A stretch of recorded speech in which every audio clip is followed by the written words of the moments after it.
नमस्कार दोस्तों, welcome to Avinash GS academy. दोस्तों, आज ये हमारा एनवायरनमेंट और इकोलॉजी का 10th लेक्चर है, जिसमें कि आज का टॉपिक है दोस्तों हमारा एक्वेटिक इकोसिस्टम के टाइप्स यानी कि जलीय पारितंत्र के प्रकार। और आज के वीडियो में हम सारे जो टॉपिक पढ़ेंगे वो है आर्द्रभूमि, रामसार कन्वेंशन, जलीय पारितंत्र के प्रकार किस किस तरह के होते हैं, एक्वेटिक इकोसिस्टम जैसे कि लैगून, झील, ज्वारनाथ, कोरल रीफ। ठीक है, आइए लेक्चर को स्टार्ट करते हैं। दोस्तों, हमारा टॉपिक टाइप्स ऑफ इकोसिस्टम चल रहा था, है ना। पिछले लेक्चर में भी हमने पढ़ा था। इसमें हम लोग ने अब तक में नेचुरल और कृत्रिम कहते हैं इकोसिस्टम को पढ़ा। कृत्रिम में हम लोगों ने खेत, मछली, चिड़िया, अगर आपको पिछले लेक्चर में पूरा समझा दिया था। ठीक है, उसके बाद हम लोगों ने उससे पहले टेरेस्ट्रियल इकोसिस्टम को कंप्लीट किया था। ये हमारे सारा टॉपिक कंप्लीट हो चुका है। और एक्वेटिक इकोसिस्टम यानी जलीय पारितंत्र, मैरीन और मीठे जल का जल, और उसमें कौन से जीव जंतु होते हैं, है ना, क्या क्या उसका कहते हैं उनको नीड होती है, कैसे वहाँ के क्या उसके घटक होते हैं, सारी चीजें पिछले लेक्चर में हम लोग कंप्लीट कर चुके हैं। और आज के लेक्चर में हम लोग पूरे क्या कहते हैं टाइप्स ऑफ एक्वेटिक इकोसिस्टम और जलीय पारितंत्र को पढ़ के आज के पूरे लेक्चर को हम लोग यानी कि टाइप्स ऑफ इकोसिस्टम पूरा आज कंप्लीट हो जाएगा। ठीक है, चैप्टर आज हम लोग कंप्लीट कर देंगे।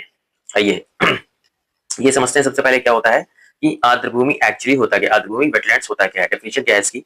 रामसर कन्वेंशन के अनुसार आर्द्रभूमि की परिभाषा क्या है। दलदल, फंक, पेन, पीठ भूमि, पानी के क्षेत्र, चाहे वो प्राकृतिक हो या कृत्रिम रूप से हो। ठीक है, ध्यान दीजिएगा दोस्तों, चाहे वो प्राकृतिक हो या कृत्रिम रूप से बनाए गए हो, स्थायी हो या अस्थायी हो। स्थायी मतलब परमानेंटली, ठीक है ना, कोई जो पानी लिखा है परमानेंटली। अस्थायी जैसे कि थोड़ी देर के थोड़े समय के लिए हमने कोई तालाब या कुछ गड्ढा बना दिया, ठीक है, उसमें पानी भर गया। ठीक है, फिर जिसमें जैसे कि पानी स्टैटिक हो, या तो पानी जैसे स्थिर हो जैसे तालाब का, या फिर बहता हुआ हो जैसे नदी का। फिर पानी के अगर टाइप में देखा जाए तो वो ताजा या मीठे जल का कोई निकाय हो जल का, या खारा या नमकीन हो। उन सभी चीज को मिला के क्या बन जाता है हमारा बेटा, बनता है आर्द्र भूमि, वेट लैंड्स। ठीक है, इसमें समुद्र के वे क्षेत्र भी शामिल है जहां कम ज्वार यानी कि लो टाइडल के समय पानी की गहराई 6 मीटर से अधिक ना हो। देखिए बेटा, बहुत इंपॉर्टेंट पॉइंट है, आईवा क्वेश्चन यूपीएससी और यूपीपीसी दोनों के पॉइंट ऑफ व्यू से, एग्जाम पॉइंट ऑफ व्यू से। ठीक है, क्या है इसमें समुद्र के वे क्षेत्र शामिल है जहां कम ज्वार यानी लो टाइड का वो जगह जो पानी गहराई 6 मीटर से अधिक ना हो, वो भी वेटलैंड्स के अंदर ही मानी जाती है, आ जाती है। ठीक है, तो क्या क्या चीज इसमें हुई, दलदल, पंख, पीठभूमि, पानी के वो सारे क्षेत्र, चाहे वो प्राकृतिक हो या कृत्रिम हो, यानी कि या प्राकृतिक हो, स्थायी हो या अस्थायी हो। ठीक है ना, और उसमें स्टैटिक हो मतलब रुका हुआ पानी हो या बहता हुआ जल हो, पानी ताजा हो, खारा हो, नमकीन हो, उन सबको मिला के आर्द्र भूमि कहा जाता है। ठीक है, ये समुद्र के वो क्षेत्र भी शामिल है जहाँ कम ज्वार यानी कि लो टाइड के तो पानी गहराई 6 मीटर से अधिक ना हो, वो भी शामिल है। तो ये हमारी पूरी डेफिनेशन हो गई, याद रखिएगा बेटा पॉइंट वाइज, इसलिए मैंने अलग लिख दिया है। इसकी मुख्य विशेषता दोस्तों क्या क्या है, आइए देखते हैं। इसमें देखिए मुख्य विशेषता के समकालीन क्षेत्र है। ये जल और थल के बीच का एक संक्रमणकालीन ट्रांजिशनल क्षेत्र होता है। ठीक है ना, मैंने बताया ना आपको कि एक ऐसा होता है मतलब ना कंप्लीटली वो पूरा वाटर होता है, क्योंकि 6 देखिए मीटर तक गहराई दिया है। अगर ज्यादा गहराई हो जाता तो पूरा वो जलीय एक तरीके से निकाय हो जाता। ठीक है ना, एक्वेटिक निकाय हो जाता। लेकिन क्या है इसमें, ये संक्रमण काल है, दो जल और थल के बीच का बेटा एक जो क्षेत्र होता है वही कहलाता है हमारा वेटलैंड्स। इसकी विशेषताओं में संक्रमणकालीन क्षेत्र है। ठीक है, यहाँ जैसे दलदल हुआ, ठीक है, और भी चीजें हुई, तो वहां पर देखिए पानी भी है और स्थल भी है। ठीक है, वो अंदर भी हो सकता है, पानी के बाहर भी हो सकता है, पृथ्वी पे भी है ना। आइए देखते हैं फिर क्या है। ये पृथ्वी के गुर्दे, इन्हें पृथ्वी की गुर्दे भी कहा जाता है क्योंकि ये जल को शुद्ध करने का काम करते हैं। बेटा देखिए हम विशेषताएं पढ़ा क्या क्या इससे फायदे होते हैं। ठीक है, ये जल और थल के बीच के संक्रमणकालीन क्षेत्र होता है। दूसरा क्या है कि ये पृथ्वी के गुर्दे इसको कहा जाता है क्योंकि जल को शुद्ध करने का भी काम करता है, यानी जल को फिल्टर करता है। क्योंकि बेटा देखिए इसमें क्या कहते हैं, सेडिमेंट्स होते हैं, पेड़ होते हैं, पौधे होते हैं, चीजें होती है, तो पूरी तरीके से गंदगी जो प्रदूषण होता है, पॉल्यूशन होता है, वो क्या कहते हैं बॉडी में, किसी की वाटर बॉडी में जाने से रोक देता है, तो पूर्ण तरीके से प्रदूषित नहीं होता, तो उसको एक तरीके से फिल्टर्ड करता है। ठीक है, जो हमारा नीचे पानी जाता है पृथ्वी के अंदर वो बहुत साफ रहता है। समझिएगा इस बात को, है ना। तो इसलिए इसको फिल्टर करने के तरीके से काम करता है, इसलिए इसको पृथ्वी के गुर्दे भी बोला जाता है। अब आर्द्रभूमि के बेटा प्रकार देखिए क्या क्या है। मुख्य रूप से आर्द्रभूमि को 3 भागों में बांटा गया है। ठीक है, आइए देखते हैं। अब देखिए क्या क्या है बेटा, पूरा समझेंगे, आप समझेंगे स्टेप बाय स्टेप। मैंने देखिए पूरी डेफिनेशन बना के बाद समझा रहा हूं, समझिएगा, है ना। एक बार में चीजें नहीं आती तो रिवाइज करिएगा।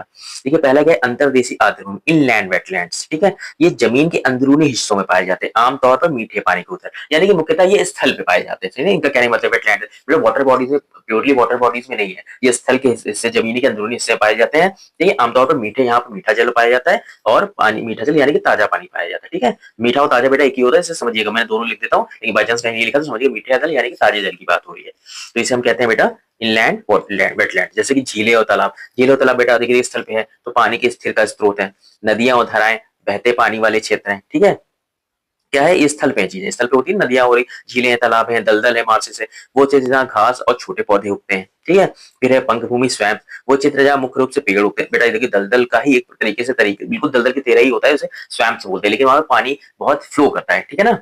और जो पेड़ होते हैं वहां पे वो बड़े होते हैं। इन दोनों में डिफरेंस है बेटा, इस चीज को ध्यान रखिएगा। दलदल और पंख भूमि, स्वैम्प्स और मार्सेस अलग अलग बॉडी है। दलदल में क्या होता है, वहां थोड़ा ज्यादा क्या कहते हैं पानी कम होता है, थोड़ा दलदल होता है, थोड़ा सा कंसंट्रेशन होता है ना, जो मिट्टी होती है खाद के रूप में उसमें मतलब कंसंट्रेशन होती है थोड़ा सा। ठीक है ना, मतलब पानी कम होता है तो वो रहती है। और जो पंख भूमि स्वयं रहते हैं वहाँ वाटर बॉडी, जो वाटर की मात्रा, पानी की मात्रा वहां उस जगह पे ज्यादा होती है।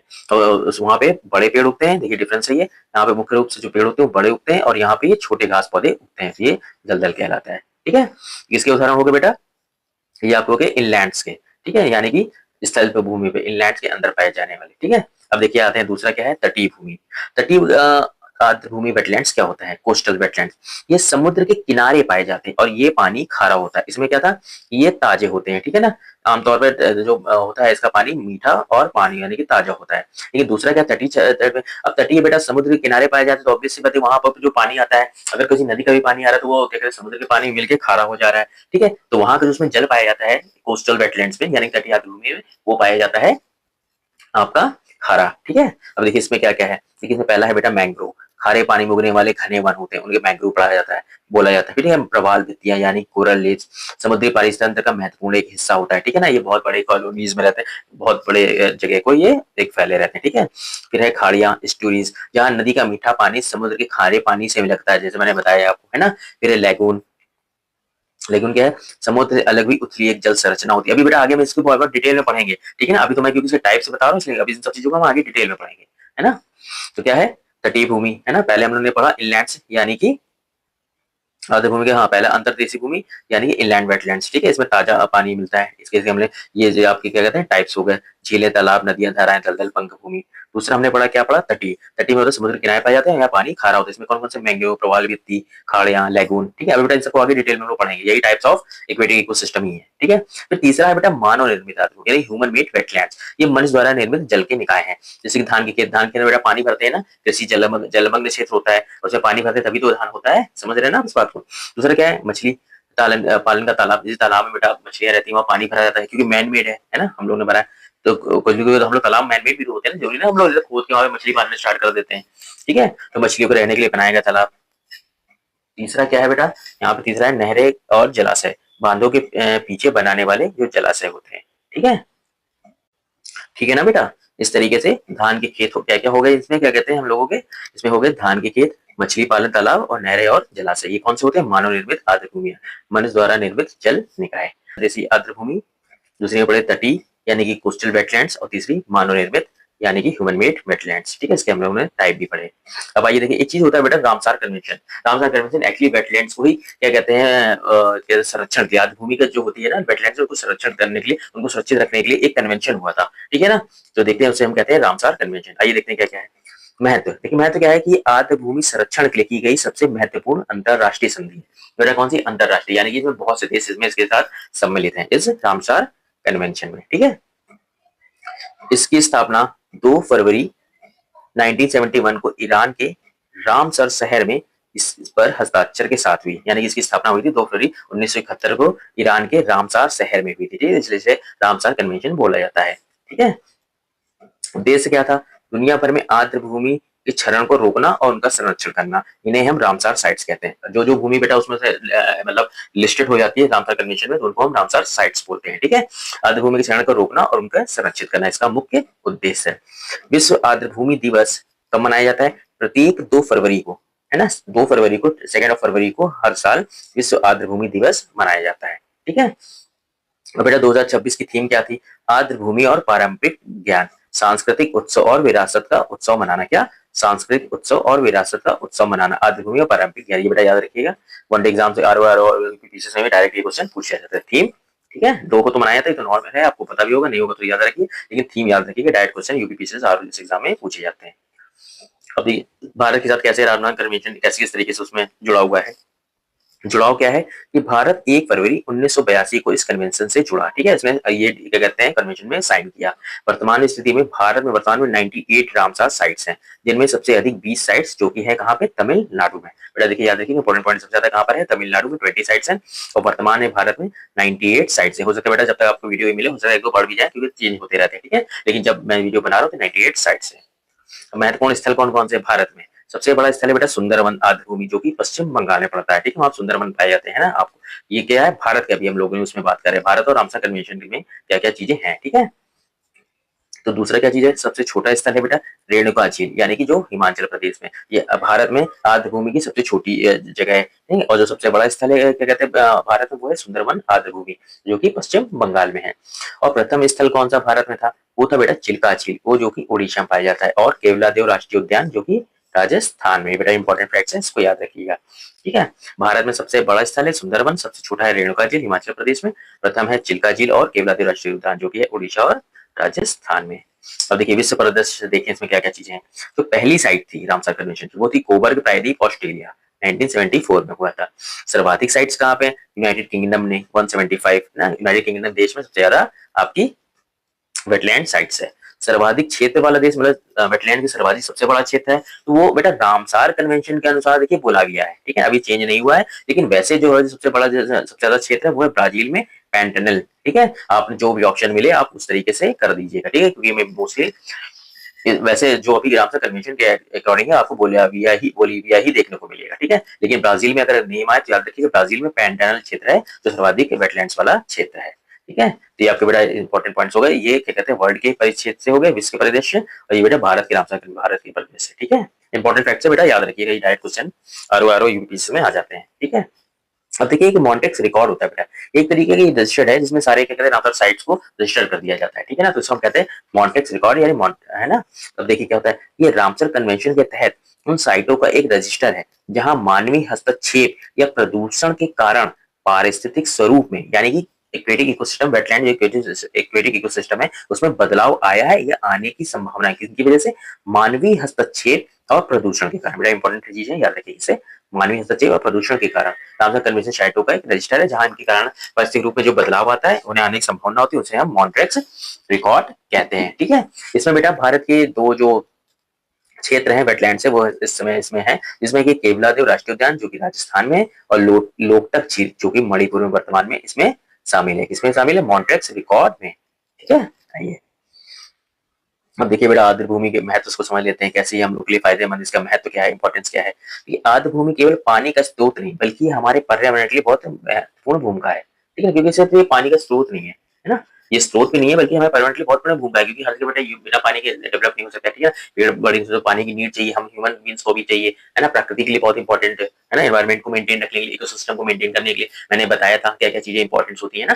तो बेटा पिछले चैप्टर्स को भी देखिए, आप अच्छे से पढ़िएगा, अगर आपने नहीं पढ़ा जाके पढ़िए, क्योंकि मैं एक-एक चीज़ों को एक-एक जो टॉपिक है छोटे-छोटे जो कि आगे आपकी डेफिनेशन में काम आते हैं, फिर आप समझ नहीं पाते, इसलिए उन चीज़ों को पढ़िएगा बहुत डिटेल में। देखिए अब यहाँ पे डायरेक्ट आ गया, तो इस तरह पानी हमारे लिए ये स्रोत के साथ ही ये पर्यावरण के लिए बहुत महत्वपूर्ण भूमिका निभाता है। देखिए दूसरा क्या है, बाढ़ नियंत्रण है।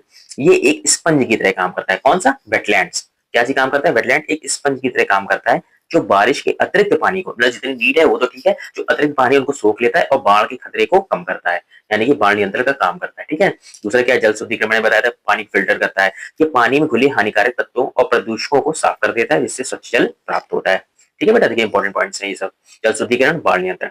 तीसरा है जैव विविधता। यहाँ कई दुर्लभ और प्रवासी जीव जंतु, पक्षी, वनस्पतियां पाई जाती हैं, ठीक है? प्रवासी बेटा जीव जंतु रहते हैं यहाँ पे, ज्यादा पाए जाते हैं क्योंकि यहाँ पे देखिए पानी और स्थल दोनों है, तो हमने बताया जो भी ट्रांजिशन फेज होता है, मैंने आपको पढ़ाया था जब इकोसिस्टम पढ़ा रहे थे, तो ट्रांजिशन फेज में जैव विविधता ज्यादा पाई जाती है ना? जो दो लोगों के बीच का जो मिलन बिंदु होता है उसे हम ट्रांजिशनल इकोसिस्टम कहते हैं। तो ये वही है, स्थल और जल के बीच का, इसलिए यहाँ पे जैव विविधता भी पाई जाती है, प्रवासी जीव जंतु भी ज्यादा पाए जाते हैं, वनस्पतियां पाई जाती है, ठीक है? जो कि पारिस्थितिक तंत्र का संतुलन बनाए रखती है। मैंने आपको क्वेश्चन में पढ़ाया था, एक चीजें बहुत डिटेल में पढ़ाई है, इनको आप जाके पढ़िएगा जरूर। आपसे एक भी चीज छूटेगी तो बेटा गड़बड़ होगा, ठीक है? बहुत डिटेल में बताइए, बहुत अच्छे समझाया है, आपको ये बहुत अच्छे काम करेंगे, इसलिए हम जब आप क्या है ना, बेटा आपको सोच ये विकसित करनी पड़ेगी। जैसे मैंने बोल दिया कि यहाँ पे ये ट्रांजिशन फेज है, ट्रांजिशन फेज है यानी कि वो जैव विविधता ज्यादा है, वहाँ का एनवायरमेंट क्या कहते हैं बहुत अच्छा, अलग जो उसके साथ में लगे कोई इकोसिस्टम है उससे ज्यादा यहाँ विविधता पाई जाएगी, जानवर जीवों की संख्या और पेड़ पौधों की क्या कहते हैं संख्या ज्यादा होगी, है ना? बहुत बैलेंस होगा, ठीक है? ये सब आपको बेटा समझ विकसित करनी पड़ेगी, ठीक है? जैसे जैसे पढ़ाता हूँ उस वक्त समझेंगे तो आप ऑलरेडी इस चीजों को सोचना स्टार्ट कर देंगे मेरे से, ठीक है।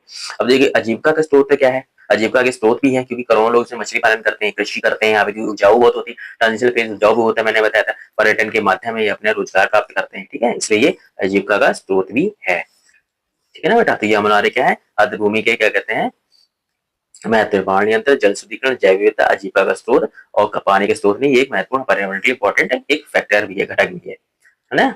इसलिए माध्यमों के महत्व को समझा। अब देखिए क्या है, अब देखिए बेटा, देखिए अब यहाँ से स्टार्ट होता है जलीय पारिस्थितिकी के प्रकार। अब हम लोग एक एक करके सारे एक करके जलीय पारिस्थितिकी यानी एक्वेटिक इकोसिस्टम उसको पढ़ेंगे, ठीक है।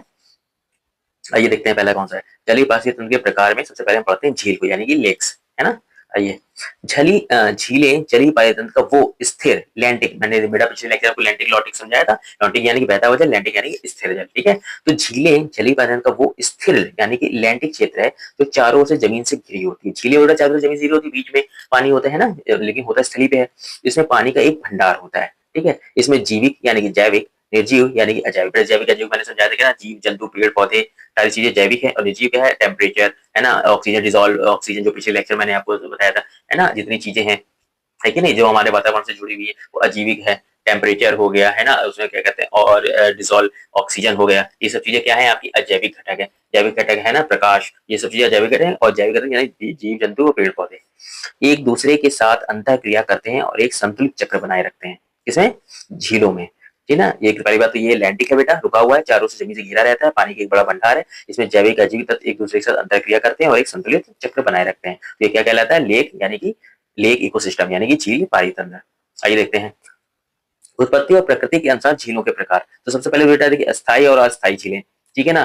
देखो क्या होता है, जो केवल बारिश में भरती हैं या जो पूरे साल भर बनी रहती है, तो अस्थायी क्या होती है, जो केवल बारिश, जैसे पानी बहुत बरस गया कहीं गड्ढे में या बड़े से क्षेत्र में पानी भर गया तो वो अस्थायी हो गया। स्थायी क्या हो गया बेटा, जो पूरे साल पानी भरा रहता है, उसमें क्या कहते हैं वेपोराइजेशन होता है, पानी भापन के ऊपर गया, फिर से क्या कहते हैं जल क्या कहते हैं पानी बरसा और फिर से वो भर गया, तो एक तरह से साइकिल चलती रहती है, तो वो स्थायी हो गया, ठीक है। और स्थायी क्या हो गया, जो केवल बारिश के भरे और थोड़ी देर बाद वो खत्म हो गए, ठीक है। फिर बेटा पहला कौन सा, स्थायी और अस्थायी, दूसरा क्या है, ताजे और खारे जल की झीलें। देखो मीठे पानी की झीलें होती है जैसे कि डल झील जम्मू कश्मीर में है, वो ताजे पानी की है। दूसरा क्या है, खारे जल की, जैसे अत्यधिक नमक वाली झीलें जैसे राजस्थान की सॉल्ट लेक, ठीक है।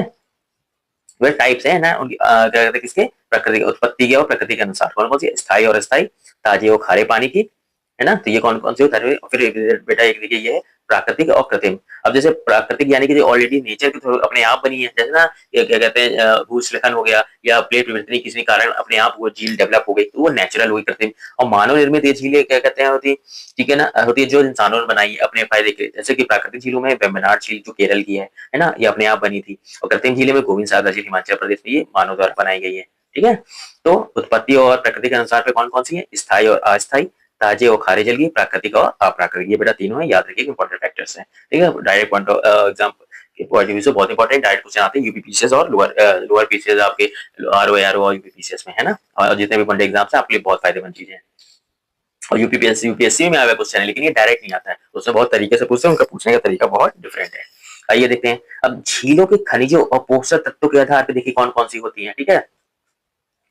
क्या है, झीलें अपने पोषक तत्वों की मात्रा के आधार पर मुख्य से 3 श्रेणियों में झीलों को बांटा गया। सबसे पहली होती है बेटा ऑलिगोट्रॉफिक, ठीक है। इसमें विशेषता क्या था, इसमें जो पोषक की मात्रा होती है, न्यूट्रिएंट्स होते हैं, वो बहुत कम मात्रा में होते हैं, है ना। जो नाइट्रोजन और फास्फोरस जैसे इस तरह की जो वो होते हैं पोषक तत्व होते हैं, नाइट्रोजन फास्फोरस बहुत कम मात्रा में होते हैं। और पानी की गुणवत्ता, इसमें झील का पानी बहुत साफ और गहरा होता है, क्योंकि बेटा न्यूट्रिशन बहुत कम है, ठीक है ना। तो वहां पे एल्गाई बूम बूम नहीं होगा, मैंने पिछले लेक्चर में आपको यूट्रोफिकेशन समझाया था, ठीक है ना। तो उसके कारण यहाँ पे पानी की गंदा नहीं होता, झील का पानी बहुत साफ होता है, ऑक्सीजन, इस प्रकार झीलों में ऑक्सीजन की बहुत अधिकता होती है, यानी बहुत प्रचुर मात्रा में ऑक्सीजन मिलता है।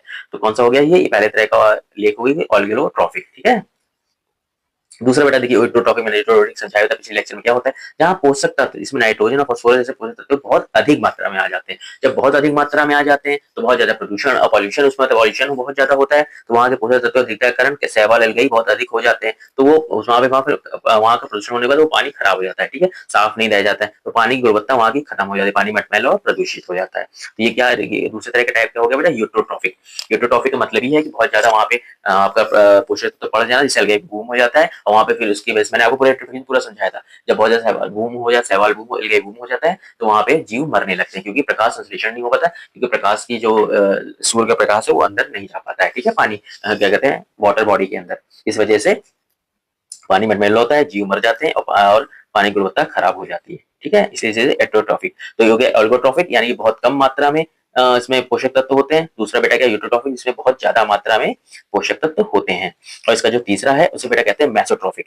अब मेसोट्रॉफिक क्या है? ये स्थिति जो ऑलिगोट्रॉफिक और यूट्रोट्रॉफिक के बीच की स्थिति होती है, यानी कि इसमें पोषक तत्व इसमें मध्यम मात्रा में पाया होता है, लेकिन मध्यम मात्रा में होता है। जैसे झील परितंत्र के लिए ये खतरा भी होता है, ठीक है। तो बेटा ये तीन तरीके हो गए, कौन कौन से? ऑलिगोट्रॉफिक, यूट्रोट्रॉफिक और मेसोट्रॉफिक, ठीक है। अब देखिए क्या है कि झीलों के पारिस्थितिक तंत्र यानी कि इकोसिस्टम को निम्नलिखित कारणों से खतरा पैदा हो रहा है। देखिए मैंने आपको बताया था ना यूट्रोफिकेशन से खतरा होता है, क्यों? क्योंकि वहां बहुत ज्यादा पोषक तत्व पाए जाएंगे, तो एल्गे बूम हो जाता है, एल्गे बूम बहुत ज्यादा हो जाएगा, तो ऑक्सीजन की कमी हो जाएगी, है डिजॉल्व ऑक्सीजन कम होता है, डिजॉल्व ऑक्सीजन कम हो जाएगा, प्रकाश का वो क्या कहते हैं वो भी नहीं पहुंच पाता, प्रकाश सूर्य का प्रकाश तो क्या होता है, प्रकाश संश्लेषण क्रिया नहीं हो पाती, प्रकाश संश्लेषण क्रिया नहीं होती, तो वहां पर बेटा ऑक्सीजन नहीं पहुंचता है, तो उससे जीव जंतु वहां मरना स्टार्ट हो जाते हैं। इसलिए ये वहां के जीव जंतु वहां के इकोसिस्टम के लिए यूट्रोफिकेशन बहुत ज्यादा खतरे की चीज है। देखिए लिखा हुआ पोषक तत्वों की अत्यधिक वृद्धि में ऑक्सीजन की कमी हो जाना, ठीक है। दूसरा क्या है? औद्योगिक और घरेलू प्रदूषण, जो बेटा जाके उसमें मिल जाता है उसी से यूट्रोफिकेशन होता है, ठीक है ना। कारखानों घरों से निकलने वाला कचरा वो जाके मिलता है तो वो प्रदूषण कर देता है। अतिक्रमण, झील के आसपास की जमीन पर अवैध कब्जा। अब देखिए बेटा कहीं झील है वहां हम लोगों ने वो बना दिया, बिल्डिंग बना दी या कोई आर्किटेक्चर खड़ा कर दिया, तो क्या वो सीमित हो गई, ठीक है। और फिर वहां पर धीरे धीरे गंदगी जाने लगती, लोग रहते हैं तो गंदगी फैला देते हैं, तो अतिक्रमण नहीं करना चाहिए, उसको फिर आगे फैल नहीं पाती, छोटी छोटी होते होते धीरे धीरे वो सूख जाती है। आपने कहीं भी वहां पे देखा होगा बेटा कि झीलें रहती हैं, लेकिन कुछ समय बाद वो सूख गई हैं, लेकिन वो सूख चुकी हैं। तो क्यों होता है? वहां पे झीलों के अतिक्रमण के हिसाब से, ठीक है, अतिक्रमण की वजह से। फिर क्या है? आक्रामक विदेशी प्रजातियों का आ जाना, जैसे जलकुंभी, ये एक आक्रामक विदेशी प्रजाति है ना, विदेशी प्रजाति, तो ये बेटा जब आ जाती है स्थानीय प्रजातियों को नुकसान पहुंचाती है, ठीक है। ये हम लोग क्या पढ़ रहे हैं बेटा? हम लोग पढ़ रहे हैं किस तरीके से कैसे झीलों के पारिस्थितिकी को नुकसान खतरा होता है, ठीक है। इन रीजन से हम लोग को पढ़ना है। फिर है गाद का जमा होना, सेल्टेशन, मिट्टी और कचरे के जमा होने से झील की गहराई कम हो जाती है, बेटा खत्म हो जाती है ना, गंदे में मिट्टी आ रही, कट कट के जो कटाव के कारण मिट्टी आती रहती है, या जो पॉल्यूशन है, गंदगी आ रही वहां इकट्ठी होती जा रही, सेडिटेशन होता है, जमता जा रहा है, ठीक है। उसकी वजह से क्या होती है? वहां पे सिल्ट जमा हो जाती है और उसकी जो नीचे की तल वो बढ़ती जाती है, धीरे धीरे पानी कम हो जाता है और वो झील छोटी हो जाती है। सबसे बड़ा कारण जलवायु परिवर्तन, तापमान बढ़ने और वर्षा चक्र बदलने का बुरा प्रभाव पड़ता है, ठीक है। ये बेटा खतरे होते हैं झीलों से, क्या कहते हैं? यूट्रोफिकेशन से, औद्योगिक प्रदूषण से, अतिक्रमण से, आक्रामक विदेशी प्रजातियों से, गाद का जमा होना, सिल्टेशन और जलवायु परिवर्तन, है ना। इस तरीके से बेटा हम लोगों ने ये आज क्या कंप्लीट किया? भूमि का महत्व को समझा। उसके बाद जो पहली जलीय इकोसिस्टम जो हम लोगों ने एक्वेटिक इकोसिस्टम पढ़ा वो पढ़ा झील, ठीक है, कि झील हमारा खत्म हो गया, इस तरीके से झील काम किया, इससे अब ये देखते हैं क्या है। दूसरा है बेटा ज्वार नदी यानी कि एस्टुअरी, ठीक है। आइए समझते हैं बेटा पहले एस्टुअरी क्या होती है। हालांकि आपने ज्योग्राफी में पढ़ा होगा, आपको मालूम ही होना चाहिए, एस्टुअरी और डेल्टा में डिफरेंस ही मालूम होना चाहिए। आइए देखते हैं क्या है। तो ये प्रकृति के सबसे गतिशील और उपजाऊ पारिस्थितिक तंत्रों में से एक है। बहुत गतिशील है क्योंकि पानी यहाँ बहुत तेजी से चलता है, उसकी जो स्पीड होती है बेटा एस्टुअरी में आपने देखा होगा, जितने भी वेस्टर्न, ठीक है ना, पूर्वी नहीं पश्चिमी क्या कहते तट है हमारे भारत का, तो वहां पर ही एस्टुअरीज बनती है बेसिकली। आपने ज्योग्राफी में पढ़ा होगा, ठीक है, नहीं होगा तो मैं ज्योग्राफी पढ़ाऊंगा बहुत अच्छे से डिटेल में आपको बताऊंगा, ठीक है ना। कहाँ पे? भारत के पश्चिमी तट पे। तो वहां गतिशील होते क्योंकि बेटा वहां पे कहते हैं ढलान बहुत ज्यादा होती है, तो पानी की जो गति होती है बहुत तेजी से नीचे गिरता है, इसलिए वहां पे गति बहुत ज्यादा तेज होती है और उपजाऊ पारिस्थितिक तंत्रों में से एक है। जहाँ नदी की ताजा मीठा जल समुद्र के खारे पानी से मिलता है, मैंने बताया ना नदी आती है वहां खारे पानी पे मिलती है। और देखिए क्या क्या है, ये तटीय क्षेत्र का वो हिस्सा जहाँ एक या एक से अधिक नदियां समुद्र में गिरती हैं और अर्धबंद एक सेमी एनक्लोज तटीय निकाय है। मतलब सेमी एनक्लोज इसलिए होता है क्योंकि उधर तरफ से पानी है ना, इधर से वो है एक तरफ से वो चादर बंद है एक तरफ से, ठीक है ना, यानी कि सेमी एनक्लोज तटीय निकाय है। मीठे और खारे पानी के मिश्रण से ब्रैकिश वाटर, वाटर के अधिक बेटा ब्रैकिश वाटर क्या होता है मैंने बताया था आपको, ठीक है ना, 5 to 35 के बीच के, पिछले लेक्चर मैंने आपको बताया था ब्रैकिश वाटर के 5 to 35 के बीच में जो होते हैं वो ब्रैकिश वाटर होता है, यानी कि ब्रैकिश वाटर की बॉडी मानी जाती है। और जो 5 से कम होते हैं वो ताजे जल यानी कि मीठी, और जो 35 से ऊपर होते हैं यानी कि वो मैरीन यानी बहुत ज्यादा लवड़ी बहुत ज्यादा खारा, ठीक है। तो ये ब्रैकिश वाटर हो गया। इसकी बेटा ये है चीजें, यानी कि ज्वार नद में क्या क्या होता है, गतिशीलता होती है, उपजाऊ पारिस्थितिक तंत्र, तटीय क्षेत्र का वो हिस्सा एक तरफ से इनक्लोज्ड होता है और मीठे और पानी के मिश्रण से ब्रैकिश वाटर होता है, ठीक है। आपको बेटा पिछले लेक्चर में समझाया था, आप समझे होंगे इस बात को। अब देखिए आई विशेषताएं क्या क्या है।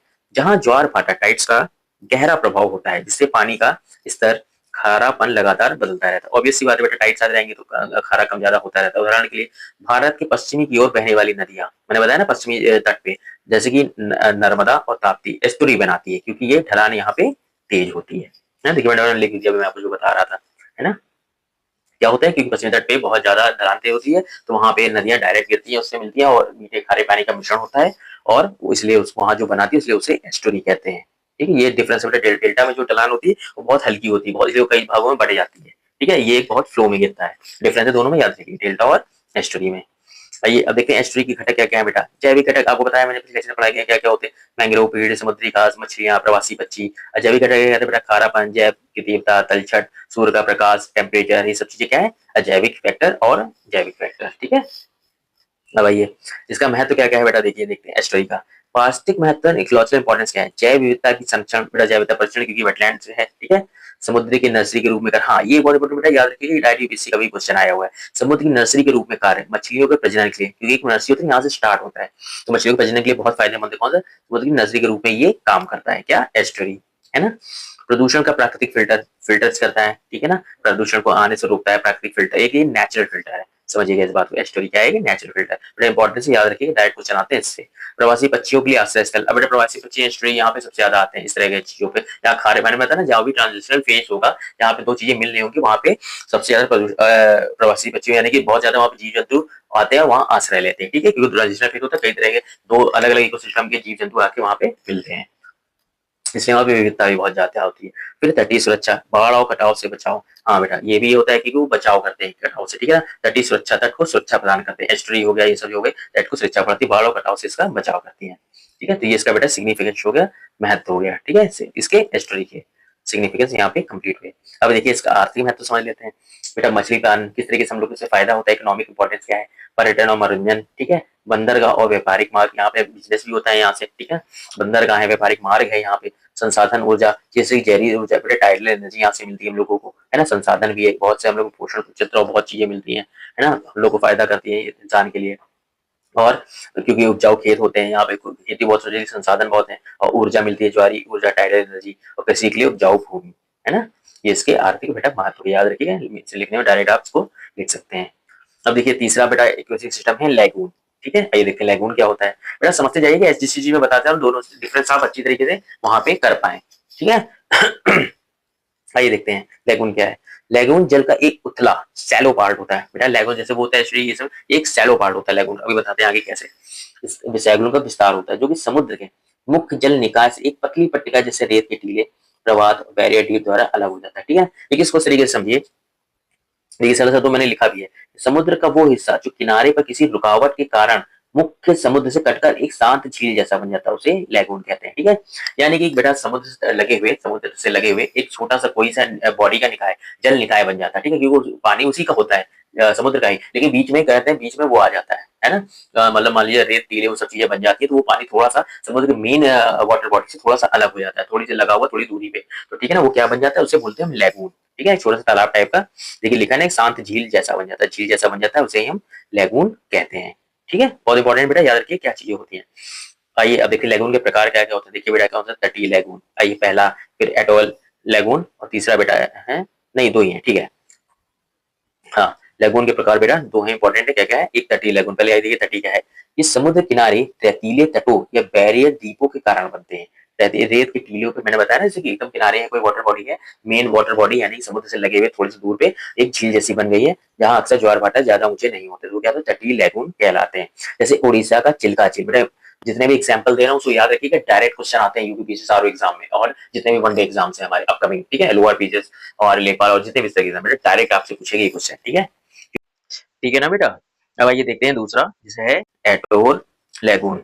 ये किसे क्या है, ये समुद्र के बीचों बीच तब बनता है जब मूंगा चट्टाने यानी कि कोरल रीफ्स एक घेरा बना लेती हैं, और इनके बीच का पानी शांत रहता है, जबकि बाहर खुला समुद्र होता है। ठीक है, ये बेटा समुद्र के मतलब एक ऑलरेडी जो वाटर बॉडी है जैसे कि समुद्र है, उनके बीच है ना, किसी क्या कहते हैं घेरे में, जो जो कोरल रीफ्स होते हैं उनको एक घेरा बना लेते हैं। ठीक है ना, होता है आपके समुद्र के बीचों बीच, मतलब वाटर बॉडी में ही एक अलग से वाटर बॉडी बन जाती है, जो कि मूंगा चट्टाने कोरल रीफ्स द्वारा एक दूसरे को अलग करती हैं, और इनके बीच का पानी शांत रहता है, जबकि बाहर एक खुला समुद्र होता है। कैसे, उदाहरण के लिए बेटा लक्षद्वीप के द्वीपों पर पाए जाने वाले लैगून, इन्हें क्या कहते हैं हम, एटोल लैगून। ठीक है। इस तरीके से दो तरीके से बेटा टाइप हुए, एक है तटीय लैगून जो एकदम तट पे लगे रहते हैं, समुद्र बॉडी जो वाटर बॉडी होती है मैरीन की, यानी समुद्र बॉडी से थोड़े से लगे हुए, है ना, बीच में एक स्थल द्वारा अलग हो जाते हैं, ठीक है, और क्या कहते हैं पास में ही रहते हैं, उन्हें तटीय लैगून कहते हैं। दूसरा है एटोल लैगून जो कि ऑलरेडी एक वाटर बॉडी में यानी कि समुद्र में ही बने रहते हैं और वो मूंगा चट्टानों द्वारा चारों तरफ से घिरे रहते हैं, उनके बीच का पानी शांत रहता है, ठीक है, वाटर बॉडी ही बनते हैं, उन्हें कहते हैं एटोल लैगून। आइए इसकी विशेषताएं देखते हैं दोस्तों। क्या है कि पहले ये खारापन होता है, शांत वातावरण होता है, अंदर की बॉडी शांत रहती है क्योंकि बहता हुआ जल नहीं होता, शांत जल होता है, ठीक है, और अत्यधिक उत्पादकता हाई प्रोडक्टिविटी होती है। इसका आर्थिक महत्व देखिए क्या क्या है, जैव विविधता, ठीक है, प्रवासी पक्षियों का बसेरा, स्थानीय लोगों को आजीविका मिलती है और पर्यटन, ठीक है बेटा, मैक्सिमम इन चीजों में सबके जो महत्व आर्थिक महत्व है लगभग सेम ही है, ठीक है। आइए देखिए एक बार डिफरेंस देख लेते हैं बेटा लेगून और एस्टुअरी में, ठीक है। एस्टुअरी में क्या था, सॉरी लेगून में क्या था, ये लगभग एक बंद क्लोज्ड होता है, ठीक है। लेगून मैंने आपको बताया था इनक्लोज बॉडी होती है, सेमी इनक्लोज, और ये नदी का पानी तेजी समुद्र में यहाँ पे मिलता है तो इसे एस्टुअरी कहते हैं, ठीक है। ये लगभग एक बंद होता है क्योंकि चारों तरफ से एक बेटा चारों तरफ से स्थल होता है, बीच में एक क्या कहते हैं ये लेगून बन जाता है ना, वाटर बॉडी थोड़ी सी दूरी पे दूसरी वाटर बॉडी बन जाती है, समुद्र का ही पानी बन के बनती है, तो ये तरीके से पूरा क्लोज होता है, ठीक है। और जो ये होता है ये नदी के पानी तेजी से समुद्र में गिरता है और ये ओपन बॉडी होती है, ये क्लोज नहीं होती है, यानी सेमी इनक्लोज होती है, आपने भी स्टोरी में पढ़ा था। फिर क्या है, समुद्र इसके संपर्क बहुत सकरा बहुत नैरो होता है, बहुत छोटी सी पतली सी पट्टी सी जैसी आती है नैरो, वो लेगून से मिली रहती है मेन बॉडी यानी कि समुद्र की बॉडी से। और दूसरा यहाँ पानी खुलने का रास्ता बड़ा होता है, ठीक है, जो इसमें एस्टुअरी होता है क्योंकि बहुत फ्लो में जाके गिरता है, ठीक है। ये बेटा इसका दोनों में डिफरेंस हो गया। इस तरीके से हम लोगों ने लेगून को भी बेटा कंप्लीट किया, ठीक है, लेगून इकोसिस्टम। आइए देखते हैं और अगला क्या है, अब आता है मैंग्रोव। ये समझते हैं बेटा, देखिए मैंग्रोव क्या होता है। देखिए मैंग्रोव की डेफिनेशन ये है कि मैंग्रोव उन झाड़ियों और पेड़ों को कहा जाता है जो खारे पानी में सी वाटर, खारे पानी यानी ब्रैकिश वाटर में उगते हैं, ठीक है। मैंने बेटा आपको पिछले एपिसोड में बताया था, आपको याद होगा दोनों में डिफरेंस क्या होता है, अधखरे ब्रैकिश वाटर और सी वाटर में यानी कि मैरीन वाटर में, ठीक है। तो क्या होता है, जो सी वाटर और ब्रैकिश वाटर अधखरे पानी और खारे पानी में जो पेड़ झाड़ियों पेड़ पौधे होते हैं उन्हें मैंग्रोव बोला जाता है। ये मुख्य रूप से उष्ण कटिबंधी और उपोष्ण कटिबंधी क्षेत्रों के तटों, एस्टुअरी और लेगून के किनारे पाए जाते हैं, ये मैंग्रोव वन कहलाते हैं, ठीक है। आइए देखते हैं, ये ऐसे कठिन परिस्थितियों में भी जीवित रहते हैं जहां साधारण पेड़ मर जाते हैं क्योंकि ये नमक सहने और कम ऑक्सीजन वाली मिट्टी में सांस लेने में अद्भुत क्षमता रखती है। ये बेटा इनकी विशेषता इंपॉर्टेंट रखिए क्या है, ये साधारण पेड़ मर जाते हैं, ऐसी कठिन परिस्थिति होती है कैसे, क्योंकि वहाँ नमक सह लेते हैं, क्योंकि नमकीन पानी को सह लेते हैं उसमें वो सर्वाइव कर जाते हैं क्योंकि वहाँ ऑक्सीजन की मात्रा कम होती है और मिट्टी में सांस लेने की अद्भुत क्षमता रखते हैं क्योंकि ऑक्सीजन कम होती है। कौन सी होती है बेटा, ये मैंग्रोव वन की विशेषता है, याद रखिएगा इंपॉर्टेंट पॉइंट है। मैंग्रोव बेटा कई बार यूपीएससी यूपीएससी दोनों कई बार पूछा गया है इसलिए आपको याद रखना पड़ेगा, ठीक है। उदाहरण क्या है, देखिए कौन कौन से मैंग्रोव वन कहाँ, सुंदरवन में सबसे बड़ा है, ठीक है। दूसरे नंबर भीतरकनिका का ओडिशा, सुंदरवन वेस्ट बंगाल और पिछवारम तमिलनाडु, ठीक है। ये बेटा आपके कौन कौन से मैंग्रोव वन जहां जहां पाए जाते हैं। विशेष आइए देखते हैं कि विशेषताएं क्या क्या है, ठीक है, जिसमें कि पहला है बेटा न्यूटो न्यूमेटोफोर्स। न्यूमेटोफोर्स अब होता है इसको समझिएगा बेटा, इसका हिंदी में मुझे वर्ड मिला नहीं इसलिए मैंने इसको इंग्लिश में ही लिख दिया है, समझिएगा। इनकी जड़ें जमीन के अंदर से निकलकर खूंटियों की तरह हवा में ऊपर की ओर आकर दलदल मिट्टी में भी सांस लेती है, ठीक है। अंदर से निकल के जमीन के बाहर की ओर, इसकी जो बेटा जो जड़ें होती है नीचे जमीन से बाहर की ओर ऐसे निकली रहती है ना, और दलदल से ऊपर लेके उसको सांस को लेती है क्योंकि अंदर तो ऑक्सीजन की कमी रहती है, ठीक है ना, तो वहां से ये सांस लेती है। इसमें एक सबसे बड़ी विशेषता ये होती है, उसको क्या कहते हैं, न्यूमेटोफोर्स, ठीक है। ये देखिए दूसरा बेटा, ये यूपीएससी पॉइंट ऑफ व्यू से बहुत इंपॉर्टेंट है, हाईवे क्वेश्चन है और बहुत इंपॉर्टेंट है, ठीक है, पीसीएस के लिए भी।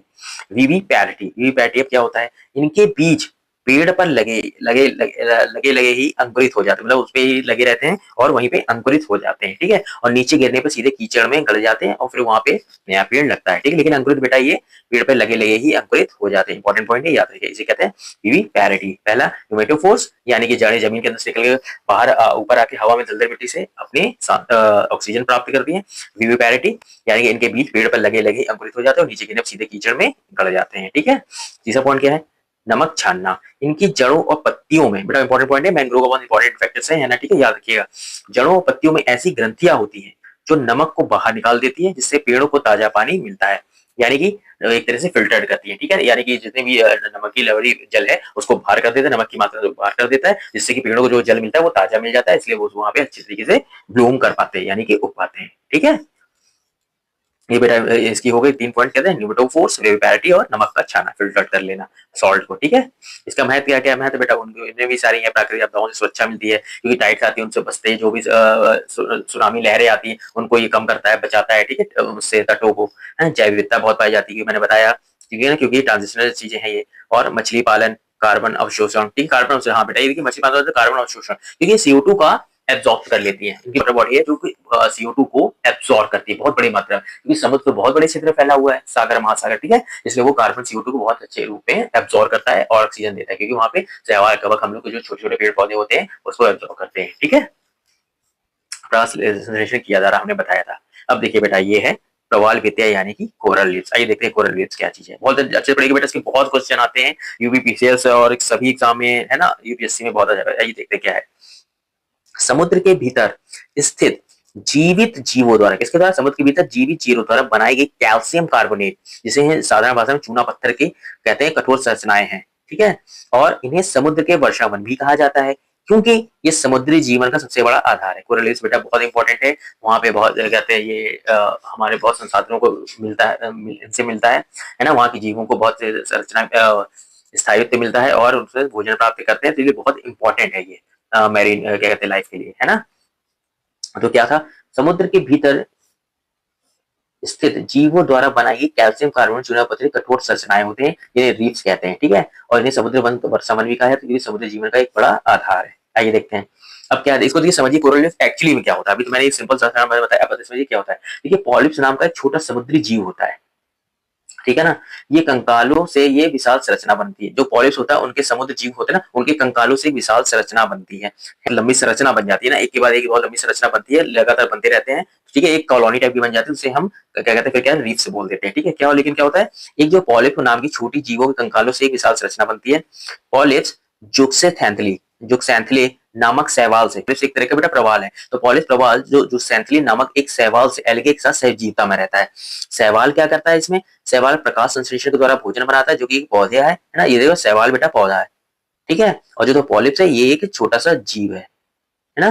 तो क्या होता है, दोनों एक दूसरे के साथ सहजीविता या सिम्बायोसिस क्या कहते हैं रिलेशनशिप में रहते हैं। क्या होता है, शैवाल जो होता है प्रकाश संश्लेषण से भोजन बनाता है और प्रवाल को रंग देता है, ठीक है। प्रवाल क्या है, पॉलिप्स है बेटा, और बदले में प्रवाल यानी कि पॉलिप्स उन्हें रहने की जगह देता है, यानी कि वही जो एक विशाल संरचना होती है ना, मैंने हम लोगों ने ऊपर पढ़ा किस चीज की, कैल्शियम कार्बोनेट चूनापत्थरी करोड़ संरचना होती है, जो कि कंकालों से मिलकर बनी होती है, एक संरचना बहुत लंबी होती है, सीरीज टाइप की होती है, कॉलोनी होती है, ठीक है। तो इसी तरह शैवाल प्रकाश संश्लेषण से भोजन बनाते हैं और प्रवाल को रंग देते हैं, बदले में प्रवाल पॉलिप्स उन्हें रहने की जगह देते हैं। इस तरह की सहभोज्यता में सिम्बायोसिस रिलेशन में रहते हैं, दोनों को मिलकर कोरल रीफ्स कहा जाता है, ठीक है। प्रवाल भित्तियां और रीफ्स बेटा कब हो जाता है, कोरल तो चीज हो गई, रीफ्स बेटा क्या होता है, जब बहुत जो कॉलोनियां बहुत ज्यादा बन जाती है, बहुत ज्यादा कंकाल जो ये बने होते हैं चूना पत्थर से बनकर बहुत ज्यादा एक बड़ी लंबी कॉलोनी बन जाती है, एक सीरीज टाइप की बन जाती है, उन्हें हम कोरल रीफ्स कहते हैं। मेन समझने वाली बेटा बात यहाँ पे यही थी, पॉलिप्स जो कि एक जीव होता है, ठीक है, कंकालों से विशाल संरचना बन, जिससे उसके कंकालों से विशाल संरचना बन जाती है। और पॉलिप्स होते हैं जूनथैलिस नामक एक शैवाल, ठीक है, एल्गे के साथ सहजीविता में रहता है। शैवाल प्रकाश संश्लेषण के भोजन बनाते हैं और प्रवाल को रंग देते हैं, ठीक है ना, कलर प्रोवाइड कराता है, जबकि प्रवाल पॉलिप्स को उन्हें रहने की जगह देते हैं, यानी कि घर प्रदान करते हैं। इस तरह दोनों एक दूसरे सिम्बायोसिस रिलेशनशिप में रहते हैं, इन्हें हम प्रवाल भित्ति या कोरल रीफ्स कहते हैं, है ना। बहुत इंपॉर्टेंट बेटा, समझिएगा इसे, छोड़िएगा नहीं, बहुत अच्छी देखिए लाइन में मैंने लिख दिया है, बहुत सिंपल शब्दों में आप इसे समझ पाएंगे। आइए देखिए आवश्यक दशाएं क्या क्या है जिससे ये मिलती हैं, कि उथले पानी में 50 से 60 मीटर तक पाए जाते हैं, जहाँ सूर्य का प्रकाश पहुंच सके। जाहिर सी बात है बेटा, सूर्य के पास पहुंचेगा तभी ये क्या कहते हैं प्रकाश संश्लेषण द्वारा अपना क्या कहते हैं भोजन बना पाएंगे, है ना। इसलिए इंपॉर्टेंट है, बहुत ज्यादा डीप नहीं होते, 50-60 मीटर तक ही पाए जाते हैं। इन्हें 20 डिग्री से 28 डिग्री के औसत तापमान वाला गर्म पानी चाहिए, है ना। बहुत ज्यादा बेटा देखिए नॉर्मल पानी में रहते हैं, बहुत ज्यादा गर्म हो जाएगा तो भी ये मर जाएंगे, बहुत ज्यादा ठंडा हो जाएगा तो भी ये कोरल रीफ्स मर जाते हैं, ठीक है। इसलिए इनका जो कहते हैं अच्छा अनुकूलित जो टेम्परेचर है वो 20 से बेटा 28 डिग्री सेल्सियस तक है, ठीक है। अब इनके लिए क्या है, साफ पानी आवश्यक है, क्योंकि गंदे पानी सूर्य के प्रकाश को रोक देता है। ऑब्वियस सी बात है, साफ पानी रहेगा तभी ये वहां पे ब्लूम कर पाएंगे, रह जीवित रह पाएंगे, क्योंकि अगर ज्यादा गंदा हो जाएगा भाई यूट्रोफिकेशन हो जाएगा, गंदा पानी हो जाएगा, सूर्य की रोशनी अंदर आ नहीं पाएगी, जीव मरना स्टार्ट होंगे और कोरल रीफ्स मरना स्टार्ट हो जाएंगे, ठीक है।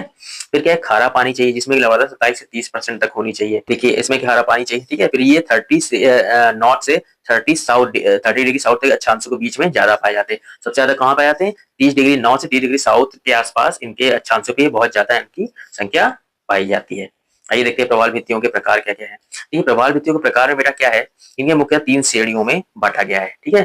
पहला है बेटा तटीय प्रवाल भित्ति यानी कि फ्रिंगिंग रीफ्स। ये सीधे महाद्वीपीय तट या द्वीप के किनारे सटे होते हैं, और भारत में मन्नार की खाड़ी, अंडमान निकोबार में ऐसी भित्तियां पाई जाती हैं। अधिकतर यही इसी प्रकार के प्रवाल भित्तियां पाई जाती है, ठीक है। भारत में कहाँ पर है तटीय प्रवाल भित्ति, जो मन्नार की खाड़ी और अंडमान निकोबार में, ठीक है, इन्हें कहते हैं तटीय प्रवाल भित्ति।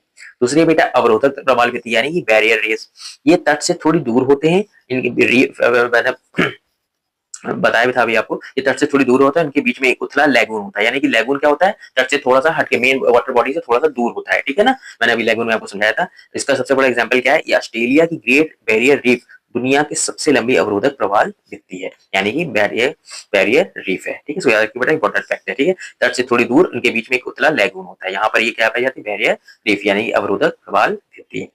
तीसरा है बेटा एटॉल। एटॉल में क्या है, ये अंगूठे या घोड़े के नाल के आकार की होती है, जो समुद्र के बीच में एक लैगून को घेरे रहती है। बेटा मैंने बताया ना, वो अलग होती है, वाटर बॉडी थोड़ी दूरी पे होते हैं स्थल के ऊपर, और ये क्या है कि समुद्र के बीच में ही, यानी एक वाटर बॉडी के अंदर ही एक ये बनती है, उसे हम एटॉल प्रवाल भित्ति कोरल रीफ कहते हैं, जिसमें कि भारत का लक्षद्वीप पूरी तरीके से, तो बेटा इसमें हम क्या कहते हैं, भारत का जो लक्षद्वीप है पूरी तरह से एटॉल से बना हुआ है। ये इसका एग्जांपल बेटा याद रखिएगा, इंपॉर्टेंट है, ठीक है ना।